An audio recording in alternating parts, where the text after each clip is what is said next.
Police अधीक्षक सोलापूर ग्रामीण यांनी स्थानिक स्वराज्य संस्था निवडणुका 2026च्या अनुषंगाने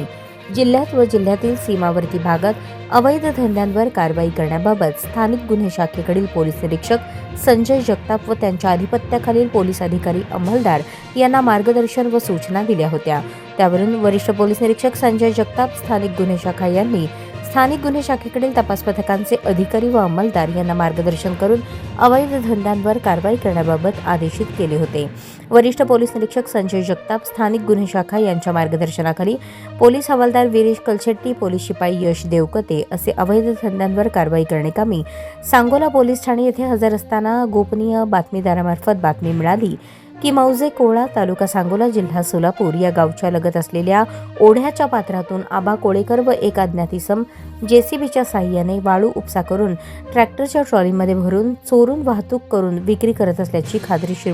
बातमी मिळाल्याने सदर बातमीच्या अनुषंगाने स्थानिक गुन्हे शाखा सोलापूर ग्रामीण तपास पथक बातमीच्या ठिकाणी पोहोचून छापा टाकला असता जेसीबीच्या साहाय्याने वाळू भरत असलेले ट्रॅक्टर ट्रॉली जागेवर सोडून जेसीबी व ट्रॅक्टर चालक पळून गेले। सदर ठिकाणावरील मुद्देमाल गुन्ह्याचे कामे जप्त करून आरोपितावर सांगोला पोलीस ठाणे येथे गुन्हा दाखल करण्यात आला। या गुन्ह्यात मौजे कोळा, तालुका सांगोला या लगत असलेल्या ओढ्याच्या पात्रातून